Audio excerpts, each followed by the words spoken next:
Nubia Focus 2 adalah smartphone 2 jutaan dari Nubia yang mengandalkan nilai jual utama dari sisi kameranya. Apakah HP ini semenarik itu dan se-worth it itu? Mari kita lakukan review dari Nubia Focus 2 ini ya guys. Secara singkat, spesifikasi yang dibawa oleh HP ini itu menggunakan prosesor UniSoC T760, RAM 8GB, dan storage 290GB bertipe eMMC yang speednya kalian bisa lihat di layar kalian. Jadi, mari kita lakukan review dari Nubia Focus 2 ini ya guys.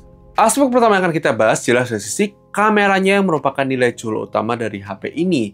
HP ini bakal kamera utama 108MP dan kamera depan sebesar 16MP. Jujur, secara kualitas tergolong standar untuk kelas harganya, cukupan saja untuk penggunaan harian.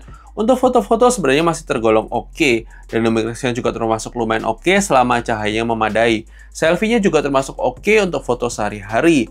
Sebenarnya HP ini untuk foto tuh masih termasuk oke lah guys. Dari sisi video sendiri, HP ini bisa merekam hingga resolusi 4K untuk kamera utamanya, tapi untuk kamera depan maksimal di 1080p 30fps. Yang kalau kalian mau aktifkan stabilisasinya juga di lock di 1080p 30fps untuk kamera belakangnya. Overall, untuk klaimnya kamera sebenarnya agak overrated untuk klaim kameranya, tapi mengingat ini hanya 2 juta kecil, ya masih bisa kita kategorikan termasuk cukupan secara keseluruhan hasil kamera foto maupun videonya, yang dimana kalian bisa lihat setelah ini ya guys.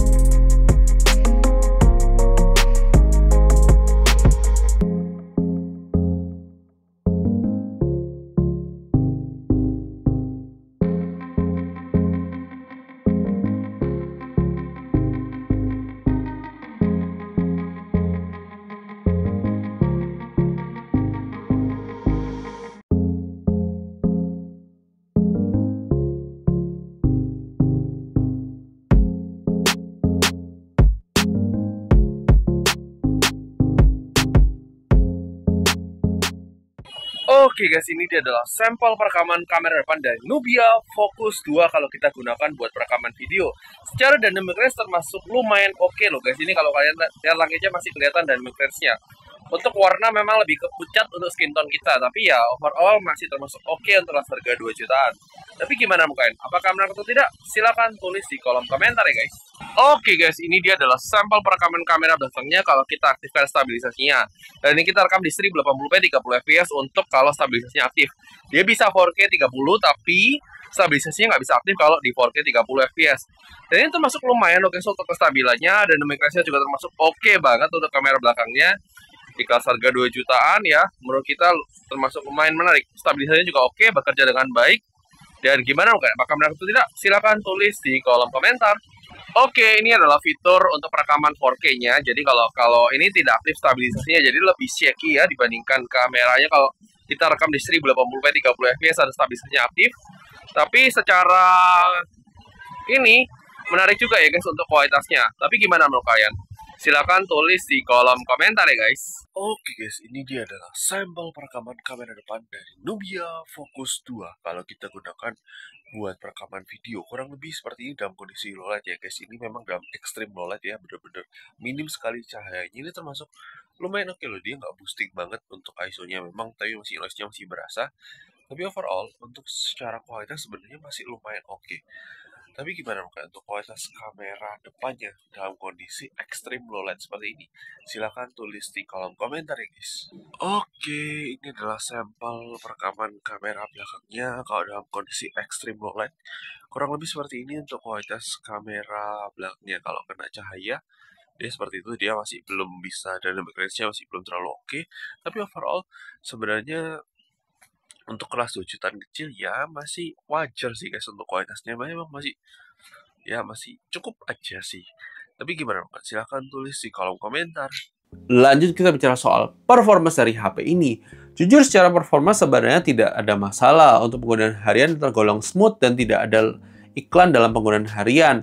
Tergolong aman dan nyaman saja untuk penggunaan harian, tapi karena storage-nya masih bertipe eMMC, ini kadang masih ada sedikit stutter saat digunakan harian. Kemudian secara skor AnTuTu sendiri, HP ini mendapatkan angka 441.000, sebuah angka termasuk besar untuk kelas harganya. Lanjut, kalian bisa lihat skor Geeky Bench 6-nya, 3D Mark Wildlife Extreme Stress Test-nya, PC Mark-nya. Dan mari kita coba 7 game di sini. Disclaimer terlebih dahulu, kita uji coba game di HP ini menggunakan suhu ruang ber-AC standar 24-25, pakai Wi-Fi, dan disclaimer juga untuk software untuk mengcapture rata-rata FPS di HP UniSoC itu tidak bisa di-capture ya guys. Jadi kita akan sampaikan estimasi FPS rata-rata untuk setiap game yang kita uji coba.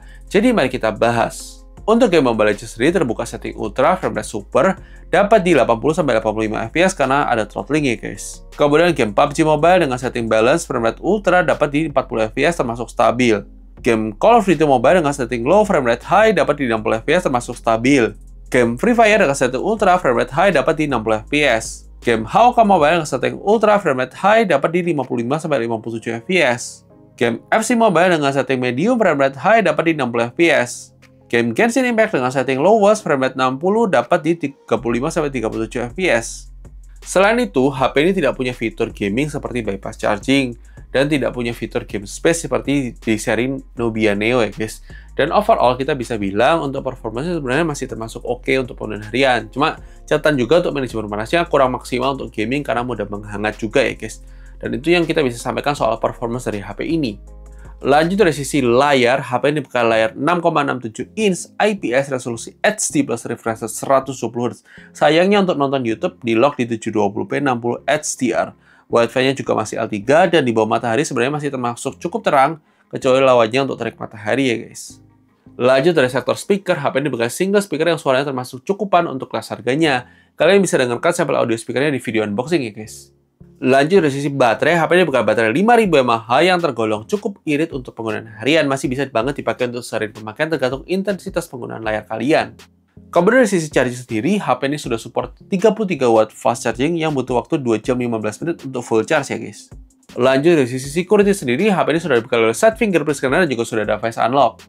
Kemudian dari sisi desain, menurut kita desainnya termasuk unik dan khas Nubia banget ya guys. Lanjut dari slot SIM card sendiri, HP ini dibekali slot SIM card dual SIM card hybrid yang artinya kalian harus memilih antara single SIM plus microSD atau dual SIM ya guys tanpa dukungan eSIM juga.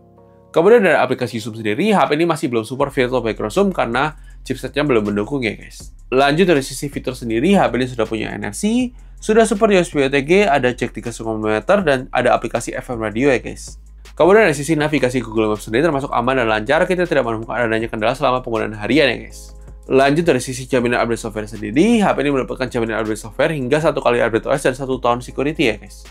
Lanjut dari sisi fitur AI sendiri, ada Nubia AI yang untuk AI translator doang ya guys, tidak ada editor untuk object eraser atau AI expansion tidak ada di HP ini. Lanjut dari sisi haptic feedback juga tergolong HP low budget ya guys, jadi memang sesuai dengan kelas harganya. Kesimpulannya menurut kita ini HP layak. Kesimpulannya, ini adalah HP yang menarik untuk kalian pertimbangkan kalau misalnya kalian memang incer dari sisi desainnya.